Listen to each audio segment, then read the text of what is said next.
Hello everyone, welcome back to my channel. চলে আসলাম তোমাদের কাছে দুর্দান্ত একটি ঘটনা নিয়ে। আজকের ঘটনাটা আমাদেরকে মেদিনীপুর থেকে দীপমালা বাসু ঘটনাটা পাঠান। আমাদের দিদিভাই বলেন, সোনা বোন, আমি অনেক আশা নিয়ে তোমায় ঘটনাটা আজকে শেয়ার করলাম। আমি জানি ঘটনাটা তোমার ভালো লাগবে, কারণ তুমি সত্য ঘটনা সিলেকশন করতে পারো। আর তোমার চ্যানেলের ঘটনা আমরা পুরো পরিবার বসে কিন্তু প্রত্যেক দিন শুনি। যেই দিন তুমি ঘটনা দাও না, সেদিনকে পাগলের মতো শুধু খুঁজতে থাকি যে কোথায় নতুন ঘটনা আসলো না। তো তো যাই হোক, আজকে আমাদের দীপমালা বাসু দিদিভাইয়ের ঘটনাটা বলবো। দিদিভাই পূর্ব মেদিনীপুরে থাকেন। দিদিভাই বলেন, আমি আমার পরিবারকে নিয়ে গত বছর গেছিলাম দার্জিলিং। হ্যাঁ, দার্জিলিংয়ে যাওয়ার পর যে অভিজ্ঞতা আমাদের সাথে হয়, আমরা আর জীবিত থাকতে কোনোদিন দার্জিলিংয়ে যাব না। হ্যাঁ, হতে পারে দার্জিলিংয়ে সব জায়গা, সব হোটেল খারাপ হয় না, কিন্তু যে অভিজ্ঞতা দার্জিলিংয়ে হয়েছে, আমার পুরো পরিবার গেছিলাম। সেখানে দাঁড়িয়ে আমার পরিবার আমাকে বলেছে, যত বছর বেঁচে থাকবো দার্জিলিং কোনোদিন যাব না। এমনকি শুধু হোটেলের অভিজ্ঞতা না, আমাদের দিদিভাই বলেন আমাদের দার্জিলিংয়ে খুব বাজে একটা এক্সপিরিয়েন্স হয়েছে, যেটা ওখানে লোকাল লোকেদের সাথেও। তো চলো আজকের ঘটনাটা তোমাদের সাথে শেয়ার করি। আর এই ঘটনাগুলো একদম রিয়েল। আর তোমরা, আমি বলবো সবাই খুব মনোযোগ সহকারে শোনো, কারণ আমার প্রতি কটা ঘটনার মধ্যে একটা না একটা কিন্তু গুড ইনফরমেশন থেকেই থাকে। সেটা তোমরা নিজেরাই বলো যে দিদিভাই এই ঘটনাটা দিয়ে অনেক কিছু শিক্ষা পেলাম, অনেক কিছু জানার ছিল। তাহলে আজকে ঘটনায় আসি। আমাদের দীপমালা বাসু দিদিভাই বলেন, গত বছর ঠিক জানুয়ারির একদম শেষে, মানে ফেব্রুয়ারির শুরুর দিকে, ওই সময়টা আমার বাড়ি থেকে ডিসাইডেড হলো আমরা দার্জিলিং ঘুরতে যাব। আমরা নানা জায়গায় প্রায় বছরে একবার করে ট্যুর করেই থাকি, সেটা দেশের মধ্যে অথবা দেশের বাইরে। তো যেহেতু নর্থ বেঙ্গল যাব, আর সত্যি কথা বলতে পাহাড় কার না ভালো লাগে। আমাদের দিদিভাই বলেন যে আমার ফ্যামিলি থেকে সবাই বলল যে চল আমরা এবার দার্জিলিং যাই। তো খুব ভালো কথা, নর্থে যাব। সবার বাড়িতে মোটামুটি শীতের পোশাক কেনাকাটা শুরু করে দিল। তাই এবার যেহেতু ওখানটা তখন প্রচণ্ড ঠান্ডা থাকে, কারণ আমাদের এদিকে অলরেডি তখন জানুয়ারি ফেব্রুয়ারির দিকে ঠান্ডাটা ভালোই থাকে। তো আমাদের বাড়ি থেকে সবাই খুব খুশি। দিদিভাই বলেন, সোনা বোন, তুমি বিশ্বাস করবে না, আমরা ঠিক জানুয়ারির একদম এন্ডের দিকে চলে যাই দার্জিলিং। দার্জিলিং যখন যাই, আমরা তখন একটা রিসর্ট আমরা অনলাইনে বুক করি। রিসর্টটা বুক করি, কিন্তু রিসর্টে যখন আমরা গিয়ে উঠলাম, এটা হচ্ছে আমাদের ব্যাড একটা এক্সপিরিয়েন্স। আমি পুরোটাই আজকে তোমাকে বলবো, কারণ শুধু যে ভৌতিক ঘটনাটা শেয়ার করব সেটা তো অবভিয়াসলি আছেই, কিন্তু সাথে আমি দার্জিলিংয়ের কিছু ব্যাড এক্সপিরিয়েন্স শেয়ার করব। কারণ আমরা অনেকেই দার্জিলিংয়ে ঘুরতে যাই, তবে সবাই যে খুব রিচ পার্সন বা রিচ ফ্যামিলি থেকে বিলং করে এরকম কোনো ব্যাপার না। আমরা অনেক আছি, মানে মধ্যবিত্ত একটা শখ রাখি, আমরা যাই। তো যাতে ডামাডোল না হতে হয়, গিয়ে যাতে আমাদের কোনো মানে ব্যাড এক্সপিরিয়েন্স না হতে হয়, তার জন্য আজকের ঘটনাটা আমি এরকম ভাবেই তোমাদের শেয়ার করব। ঘটনাটা খুব মনোযোগ সহকারে শোনো। আর হ্যাঁ, প্রিয় দর্শক বন্ধু, তোমরা অবশ্যই কমেন্টে জানাবে কারা কারা দার্জিলিং গেছো আর কতবার। ঠিক আছে, তো চলো। আমাদের দীপমালা বাসু দিদিভাই বলেন যে সোনা বোন, আমরা যখন দার্জিলিংয়ে যাই, আমরা রিসর্টটা যে অনলাইনে বুক করে যাই, রিসর্টে যখন আমরা ঢুকি না, তখন দেখলাম রিসর্টের যে রুম আমরা বুক করি, আমরা 3টে রুম নিয়েছিলাম, কারণ আমরা ফুল ফ্যামিলি গেছিলাম। ফুল ফ্যামিলি বলতে এখানে বলে দিই, সেটা হচ্ছে আমি, আমার মা, আমার বাবা, আমার দাদা। আর আমার দাদা বলতে আমার নিজের দাদা বৌদির যে বাড়ির লোক আছে তারাও যায়, মানে আমার দাদার শ্বশুর বাড়ির লোক। তো আমরা মোটামুটি আমরা রিসর্টের 3খানা রুম পরপর পছন্দ করে বুক করে দিই। আমরা যখন রিসর্টে গেলাম, 3টে রুম আমাদের যেরকম দেখিয়েছিল ঠিক সেই রকম দেখতে, কিন্তু যে ফেসিলিটিগুলো আমাদের প্রোভাইড করেছিল অনলাইনে, সেগুলো অফলাইনে কিন্তু গিয়ে দেখছি না। যেরকম সেটা হচ্ছে গিজার নেই, প্রথম কথা। ভাড়া কিন্তু আমাদের কাছ থেকে বেশ মানে এক্সপেন্সিভ ভাড়া নিয়েছে, সেখানে গিজার নেই। কার্পেট ছিল, যেটা দেখিয়েছিল ম্যাট কার্পেট, সেটা ফ্লোরে কোনো কার্পেট নেই, যেটা আমরা অনলাইনে অলরেডি দেখেছি।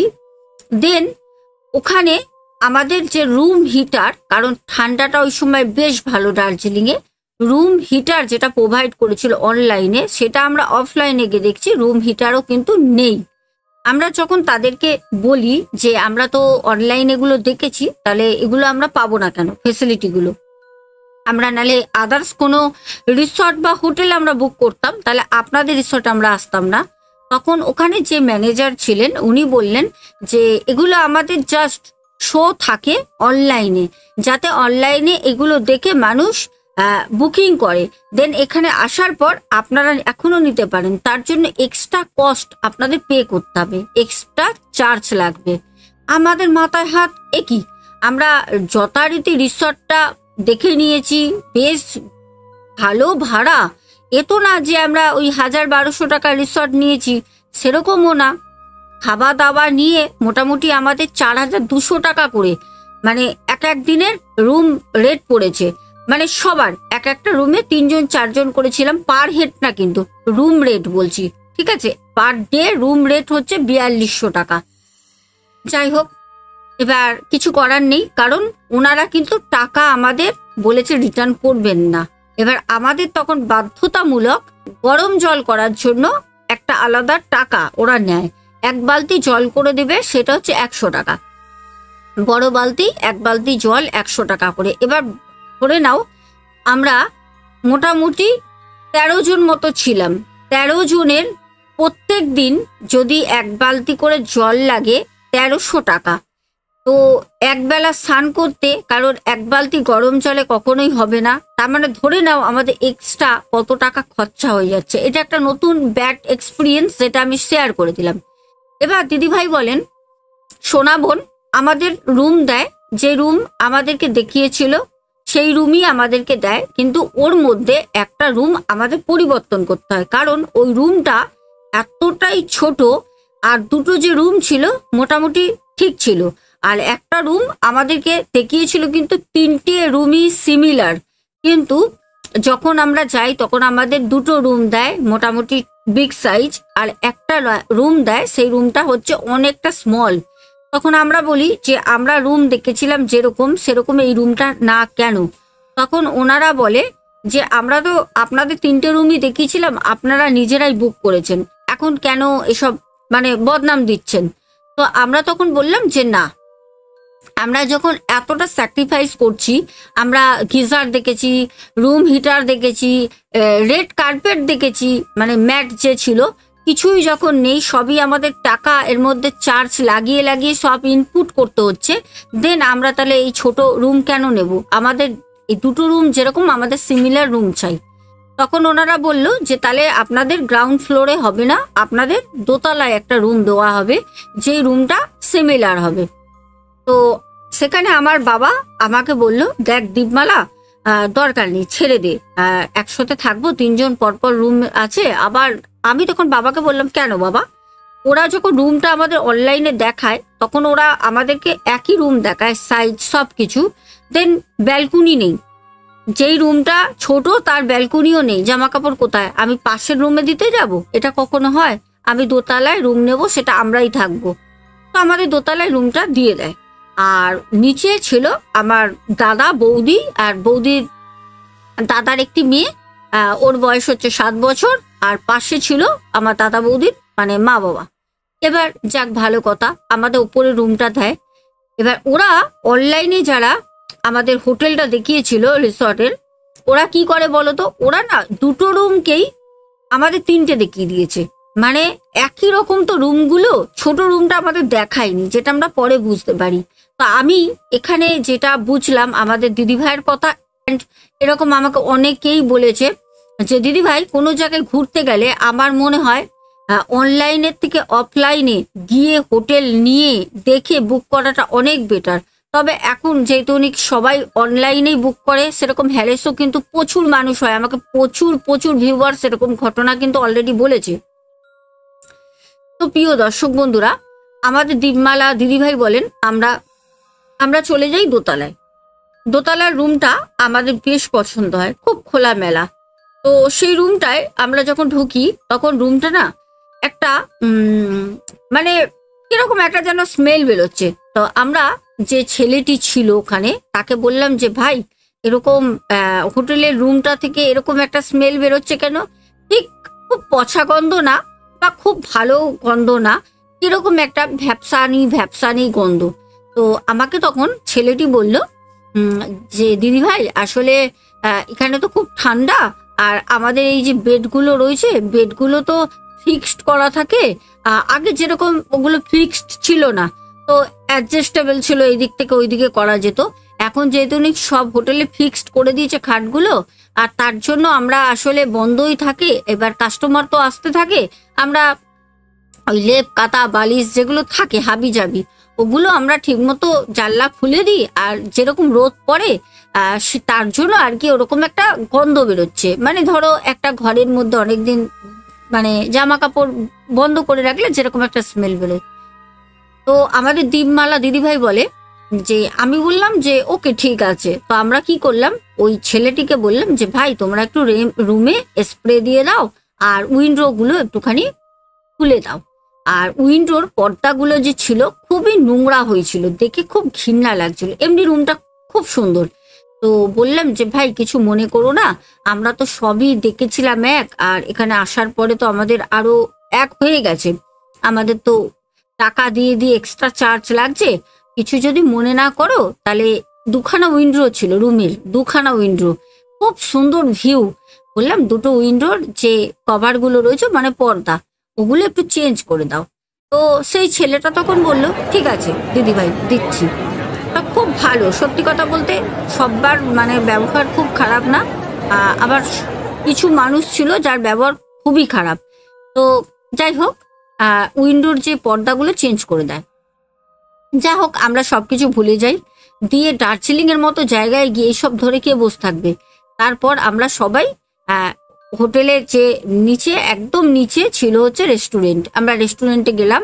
দেন যাবার পর সেদিনকে তো ব্রেকফাস্ট হয়নি, সেদিনকে আমরা একদম ডিরেক্ট চলে যাই হচ্ছে তোমার স্ন্যাক্সে ইভিনিংয়ের, কারণ আমাদের মোটামুটি ট্রেন গেছে হচ্ছে সকাল 8টার সময় এনজেপি, ওখান থেকে উঠতে উঠতে আমাদের মোটামুটি 4টে হয়ে যায়, 4টে 4:30।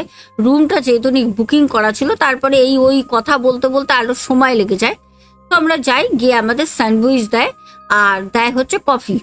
আমরা স্যান্ডউইচ কফি খেয়ে আমরা জাস্ট একটু মেল রোডের দিকে একটু রাস্তা হাঁটা চলা করছি। ওখানে তো রাস্তাঘাটও অপূর্ব সুন্দর, কত সুন্দর পাহাড়ি রাস্তা, পাহাড়ি ফুল, পাহাড়ি গাছ, এইসব দেখছি নানা রকম। আমরা সবাই মিলে একসাথে বেরোই, খুব খুব আনন্দ করছি।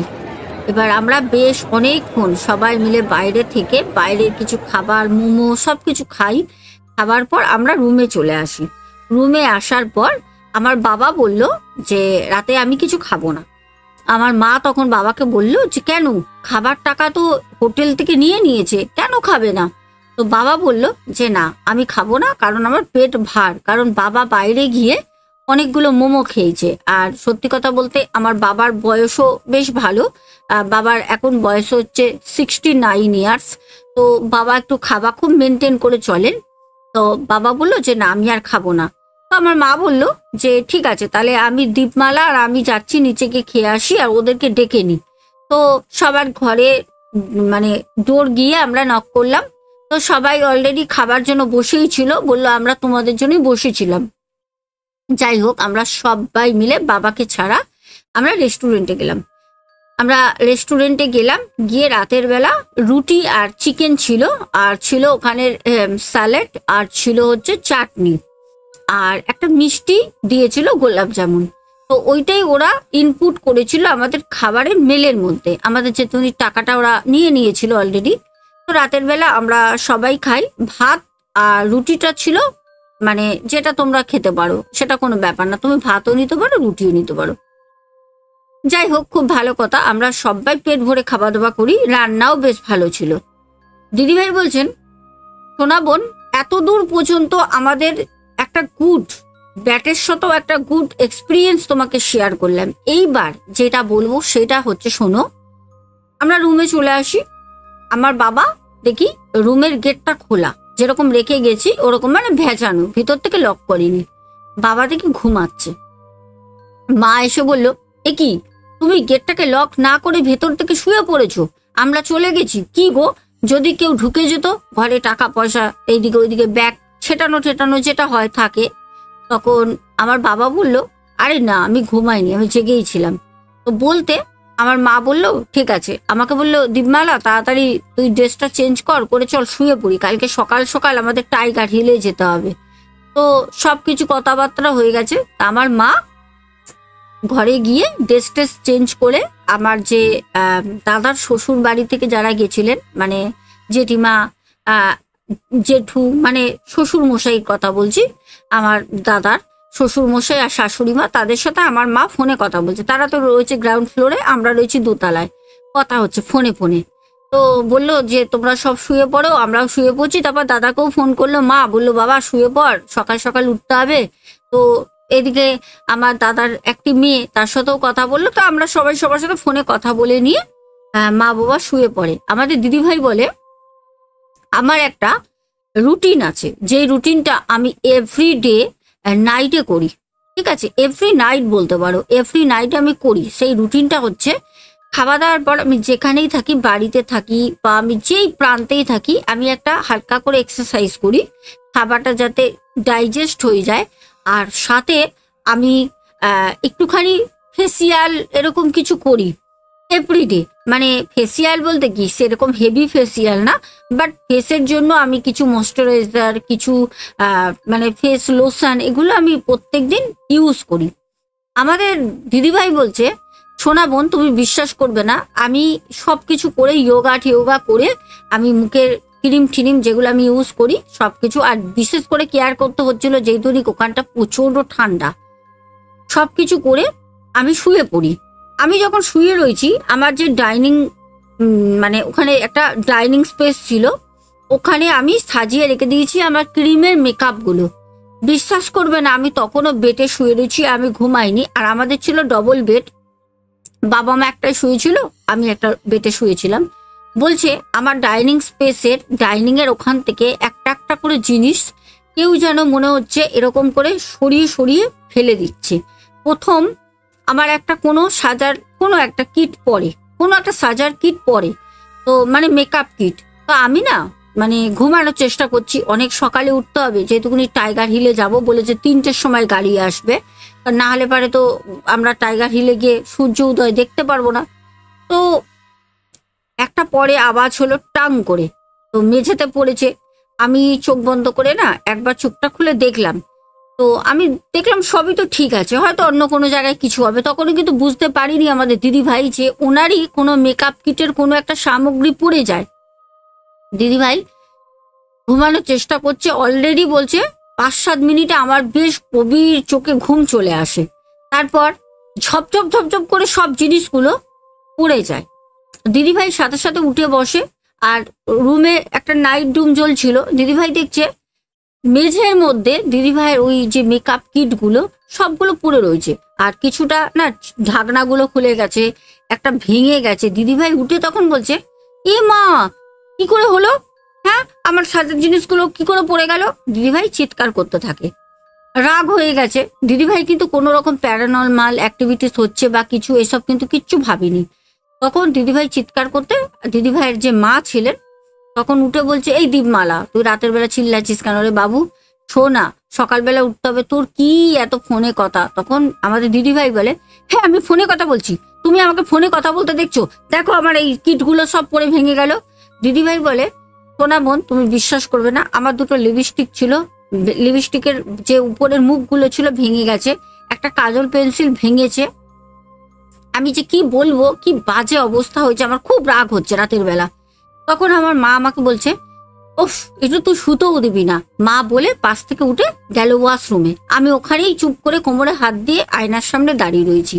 আমাদের দিদিভাই বলে, সোনা বোন তুমি বিশ্বাস করবে না, আমার মা ওয়াশরুম থেকে এসে জাস্ট বেটে শুলো, আমার দিকে পেছন ফিরে মা বলে, দূর তোর মাথাটা গেছে, ছাড় তো, পড়ে গেছে কলকাতায় গিয়ে আবার কিনে নিবি, বলে আমার মা পাশ ফিরে আমার দিকে পেছন ঘুরে শোয়। আমাদের দিদিভাই বলছে, সোনা বোন তুমি বিশ্বাস করবে না, আমি ওই মুহূর্তে যা দেখলাম না, আমি জীবনেও কোনো দিন আর দার্জিলিং যাব না, এমনকি আমার বাড়ির লোকও না। কারণ বলছে আমি জাস্ট ওইখানটা বসেছি, ওই ডাইনিং স্পেসটা রয়েছে, আয়নাটার নিচে বসে আমি কিটগুলো, তো অনেকগুলো কিট ছিল, ভুরুতে দেওয়ার যে থাকে না, আইভুরু পেন্সিল, কাজল, দেন লিপস্টিক, তারপরে মুখের ময়শ্চারাইজার, 2-3টে ক্রিম, অ্যালোভেরা জেল, অনেক কিছু ছিল, সবই কিন্তু ফেলে দেয়। দিদিভাই ওগুলোকে তুলছে আর উপরে হাত দিয়ে দিয়ে রাখছে। লাস্টে দিদিভাই জিনিস সব তুলে নিয়ে যখন উঠে দাঁড়ায়, বলছে বিশ্বাস করবে না, আয়না বলে রাতের বেলা আয়না দেখতে নেই, বাড়িতে আয়না থাকলে বিশেষ করে বেডরুমে যদি আয়না থাকে বলে চাপা দিয়ে রাখতে, আয়না হয় একটা অন্য জগতের দরজা, আয়না। দিদিভাই বলছে আমি যখন লাস্ট হাতে আমার মেকআপ কিটগুলো নিয়ে উঠে দাঁড়াই, অটোমেটিক্যালি আয়নার সামনে রাখবো তো আয়নার দিকে তো চোখ যাবেই। বলছে আয়নার দিকে যখন তাকাই তখন আমি দেখছি একটা মেয়ে, উফ কি বিভৎস তার চেহারা, পুরো কালো তার শরীর, উফ বলছে চোখগুলো না শুধু লাল লাইটের মতো চোখ দুটো জ্বলছে, আর পুরো শরীরটা কালো, মানে তার শরীরের মধ্যে বলছে মানে কোনো বস্ত্রও নেই, আর সে একজন ফিমেল, এটা খুব ভালো বোঝা যাচ্ছে। আর পুরো শরীরটা না মনে হচ্ছে যেন পুড়ে গেলে যেরকম হয়, পুরো কালো বিষণ্ণ তার মুখটা, আর তার চোখগুলো মানে আমাকে না কিরকম ভাবে, মানে কি বলবো, সেই ঠিক যেরকম এরকম ভাবে তাকিয়ে রয়েছে, মানে হতাশ হয়ে বিষণ্ণ তার মুখ। সে না দিদিভাইয়ের দিকে দেখছে, দিদিভাই দেখে না ও মা গো করে যখন পেছন ঘুরে তাকায় তখন দেখছে ওখানে কেউ নেই। তখন দিদিভাইয়ের মা তো জাস্ট কিছুক্ষণ আগে ওয়াশরুম থেকে এসে শুয়েছেন, তখন বলছে যে এই দীপমালা তুই রাতের বেলা কি অভিনয় শুরু করেছিস, চিৎকার পাচ্ছিস কেন? তখন দিদিভাই বলছে ও মা এই হোটেলের মা ভূত আছে, এই হোটেলের রুমে থাকা যাবে না। তখন দিদিভাইয়ের মা বলছে উঠে বসে যে কি বলছিস ভূত আছে মানে? তখন বলছে মা তুমি বিশ্বাস করো এই মুহূর্তে আমি কি দেখেছি, আর আমি বুঝতেও পারিনি আমার মেকআপ কিটগুলো পড়লো কি করে, এতক্ষণে বুঝলাম মেকআপ কিটগুলো যে আমার কি করে পড়ে গেছে। মা মেকআপ কিটগুলো আমার কেউ ফেলে দিয়েছে মা। আমি যখন তুলে দাঁড়িয়েছি আয়নার দিকে তাকিয়েছি, আমি মা দেখছি যে আমার পেছনে একটা মেয়ে মা দাঁড়িয়েছিল, মা আমি খুব ভয় পেয়েছি মা, আমার পেছনে একটা ফিমেল আমি ফিগার দেখেছি মা, পুরো স্যাডোনেস, যার চোখগুলো জল করে জ্বলছে। তখন আমাদের দীপমালা দিদিভাইয়ের মা মানে আন্টি তখন বলছে যে কি বলছিস, আর আন্টি না এইসব জিনিস বিশ্বাস করে, কারণ আমাদের দিদিভাই বলে আমার মায়ের জীবনেও মেদিনীপুরে অনেক এরকম ইনসিডেন্ট বিয়ের আগে ঘটে গেছে, যেগুলো আমাকে পরে পরে অবশ্যই শেয়ার করবেন। বলছে আমার মা কথাটা আমার বিলিভ করে। তখন আমার মা আমাকে বলছে তুই তাড়াতাড়ি আমার কাছে আয় তো। যখন আমি মায়ের কাছে যাই, মা না আমাকে বলছে পেছন ঘুরি, আমার চুলটা ছাড়া ছিল, তো মা সাথে সাথে আমার চুলটা না 3টে গিট দিয়ে দিল, চুলগুলো নিয়ে থুতু দিয়ে মা বলল যা বেটে চুপচাপ শুয়ে পড়, যা আছে আমি কালকে সকালে দেখবো। মায়ের কথার ভরসা পেয়ে আমি চুপ করে মুড়ি দিয়ে, আর মানে মুড়ি আমি খুলিনি, মুড়ি দিয়ে একদম মুখ চুপচাপ শুয়ে পড়ি। মা যখন 3টের সময় আমাকে ডাকে, কারণ অলরেডি গাড়ি এসে গেছে, এসে আমার বাবার ফোনে ফোন করে, দাদাকেও ফোন করা হয়েছে, সবাই উঠে গেছে, কিন্তু আমার শরীর কোনো মতে দিচ্ছে না। এইদিকে আমি উঠতে পারছি না বলে আমার মা বলছে আমি যাব না, দীপমালাকে একা রেখে আমি যাব না। এবার আমি তখন মাকে বললাম যে মা আমার আশা ছেড়ে দাও, ভোর তো হয়েই যাচ্ছে, কিছু হবে না, তোমরা যাও। দিদিভাই বলে সোনা বোন আমি ওই মুহূর্তটা না আমার হার্ট না বেরিয়ে যাচ্ছে ভয়তে, কিন্তু আমি চাই না একটা আমরা যে থাকবো 5 দিনে আমরা পার ডে একটা জায়গা ভিজিট করব, শিডিউল করে আসি। এখন যদি আমার কারণে সেখানে না যাওয়া হয় তাহলে পারে হয়তো বৌদি রাগ করতে পারে, বা বৌদির বাড়ির যারা গেছে তারাও হতে পারে পরে রাগ করতে পারে, কারণ এখানে সবার একটা টাকা ইনভেস্টমেন্ট করা আছে, সবাই একটা জায়গা একটা বাজে জিনিস হবে। আমি ভয় পাওয়ার সত্ত্বেও আমি কিন্তু আমার মাকে ফোর্সফুলি বলি মা তুমি যাও, আমার কিছু হবে না, এই তো ভোর হয়ে যাচ্ছে, তুমি যাও। মা বাবা তো বিশ্বাস করেই না, মা কোনো রকম রেডি হয়ে একদম বিভৎস ঠান্ডা।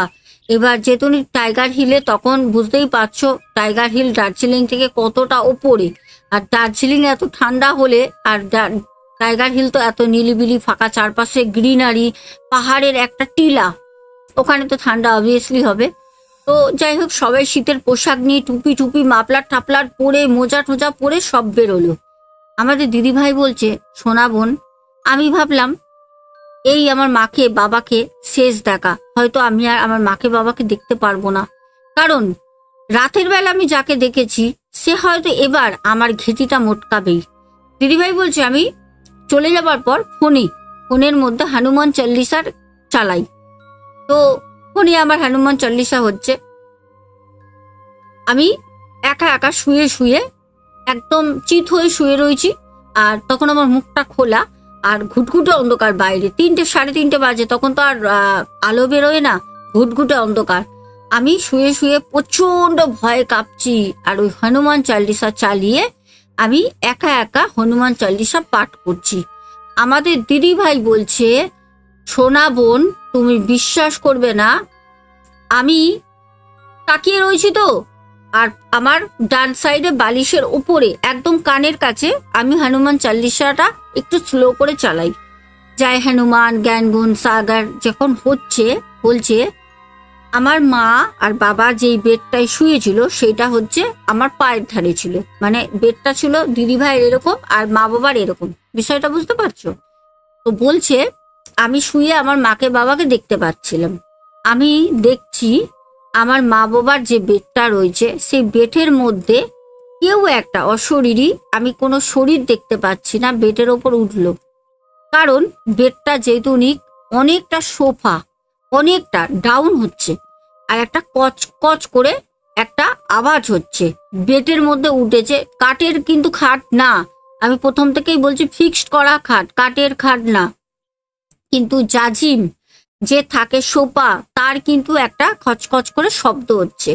আমার কানের কাছে যতই হনুমান চল্লিশা চলুক না কেন, খুব স্লো চলছে, আমি কিন্তু তাকিয়ে রয়েছি। যখন এরকম করে আমি তাকিয়ে রয়েছি, রুমে রীতিমতো বড় লাইট জ্বলছে, আমি দেখছি সোফাটা এরকম ডাউন হচ্ছে, মনে হলো সোফায় কেউ উঠলো, উঠে সোফার মধ্যে টান হয়ে শুলো।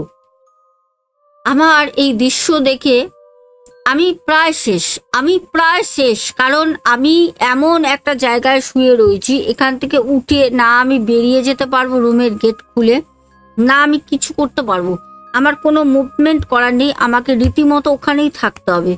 আমাদের দিদিভাই বলে, সোনা বোন, তুমি বিশ্বাস করবে না, হয়তো তুমি বলে না, যেই কথাটা এখন বলতে যাচ্ছি, হয়তো তুমি ঘটনাটা শেয়ার করলে এইটা কারোর কানে বিশ্বাস হবে না। সেটা হচ্ছে, সামনে আমার মা বাবার খাটের মধ্যে যে অশরীরী শুয়ে আছে, আমি এতক্ষণ হনুমান চল্লিশা যে শুনে বলছিলাম, সেখানে আরো একটি গলা পাচ্ছি, সেও হনুমান চল্লিশা পড়ছে, সেও হনুমান চল্লিশা আমার মতোই মুখে বলছে। আমার সারা শরীর ওখানে অবশ হয়ে যায়, আমি কোন সময় ভয়তে আমি জানি না সেন্সলেস হয়ে যাই। যখন আমার দরজা ঝাঁকাচ্ছে, দরজায় সবাই জোরে জোরে মারছে, সবার গলা, অনেকের আমি গলা পাচ্ছি, আমার আস্তে আস্তে আস্তে সেন্স আসে।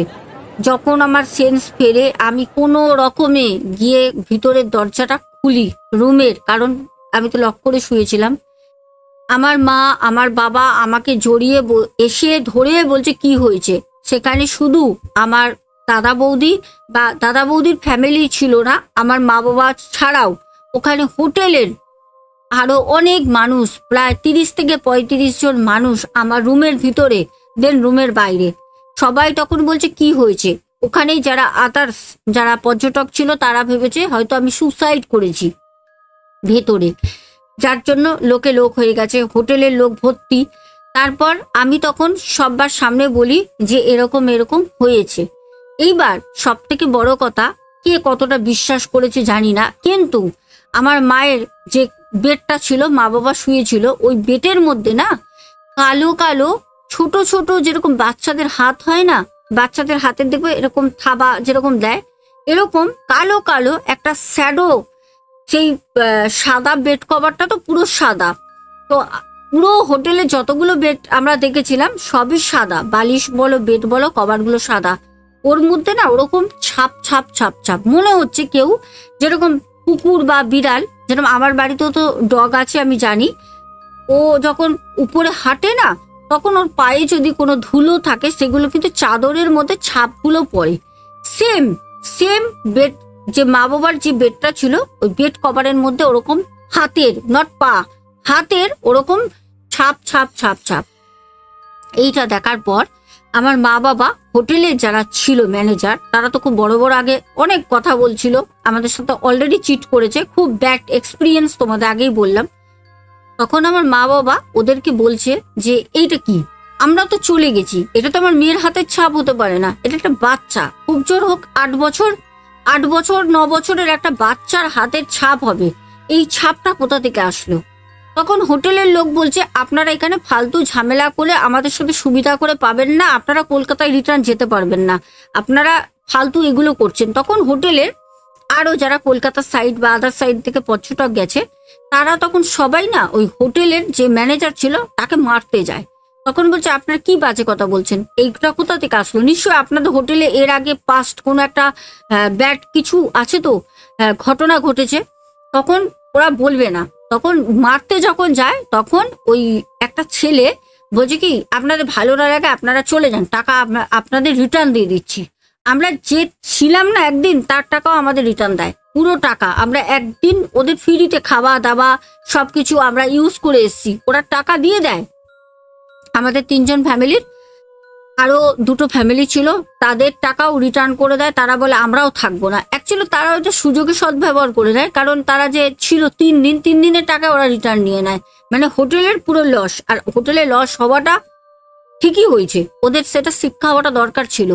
আমরা পাশের হোটেলে চলে যাই, একদম ওই পাশের হোটেলে আমরা গেলাম যখন পুরো ফ্যামিলি, তখন আমাদের তো ভালোই হলো, আমরা এক্সট্রা আরো একদিন থাকতে পারবো। একদিনের টাকা তো আমরা পেয়েই গেছি, খাওয়া দাওয়া টাকা সবকিছু ওই 4200 টাকার মধ্যে আমাদের ছিল। তো ওরা আগের দিনের টাকা আর বুকিং এর টাকা সবই দিয়ে দেয় 5 দিনের। এবার পাশের হোটেলে যখন যাই তখন আমরা গিয়ে বললাম যে দেখুন আমরা এই হোটেলে ছিলাম, আপনাদের এই হোটেলটা এত খারাপ, আপনাদের হোটেলে এরকম কোনো প্রবলেম নেই তো? তো ওরা বলছে না স্যার, আমার বাবাকে বলছে, দাদাকে বলছে না না স্যার ওরকম কোনো ব্যাপার নেই। তো আমরা তখন বললাম ওই হোটেলে কি ব্যাপার? তখন বললো ওই হোটেলে অ্যাকচুয়ালিও আজ থেকে প্রায় 22 বছর আগে, ভাবো শুধু ভাবো, 22 বছর আগে ওখানে যায় দার্জিলিং এ মা বাবার মেয়ে ঘুরতে যায়। তো ওখানে যখন ঘুরতে যায়, যাওয়ার পর বলছে মানে অ্যাকচুয়ালি ওটা মা বাবা মেয়ে ছিলই না, ওটা ফ্যামিলি ছিল না। ওরা ফ্যামিলি বলে মানে মা বাবা আর 8 বছরের একটা মেয়ে বলে রুম নেয়। অ্যাকচুয়ালি ছিল হচ্ছে বউটার মেয়ে, যেই বউটা ওখানে ছিল স্বামী স্ত্রী বাচ্চা বলে তো ওখানে পরিচয় দিয়ে ওঠে। বলছে স্বামী স্ত্রী ছিলই না, ওই বউটার ছিল ওটা মেয়ে, আর যেটা স্বামী বলেছে ওইটা ছিল ওই বউটার অ্যাকচুয়ালি লাভার, প্রেমিক। তো কি করে বাচ্চাটা, বউটাকে আর বাচ্চাটাকে নিয়ে বাড়ি থেকে পালিয়ে আসে, অন্য কারোর বউ, বিষয়টা বুঝতে পারছো, চলে আসে। এবার আসার পর যেহেতু উনি বুঝতেই পারছো ক্লোজ হতে পারছে না, খুব প্রবলেম হচ্ছে। 8 বছরের একটা মেয়ে যথেষ্ট বোঝে, যার জন্য ওনাদের ক্লোজ হতে খুব অসুবিধা হচ্ছিল বলে মেয়েটাকে গলায় ফাঁস দিয়ে, সে 8 বছরের মেয়েকে মাটা কি করে পারলো জানি না, ফাঁস দিয়ে মেয়েটাকে মেরে খাটের তলায় বডিটাকে ঢুকিয়ে দিয়ে ওই স্বামী স্ত্রী দুজন পালিয়ে যায়। আর আজ থেকে 22 বছর আগে বলছে ওই হোটেলে যখন ওরা আইডেন্টি প্রুফ চায় তখন আইডেন্টি প্রুফ কিন্তু নেওয়া হতো, যখন চায় তখন ওরা না মানে নানা রকম ভাবে জিনিসটাকে কথাটাকে ঘুরিয়ে দেয়। তো বলছে আমরা ভুলে গেছি, আমাদের ব্যাগ ট্রেনে চুরি হয়ে গেছে, এইসব বলে। তো ওই হোটেলে সবকিছু ভাবছে বাচ্চা নিয়ে এসছে স্বামী স্ত্রী, ওরা কিন্তু দিয়ে দেয়।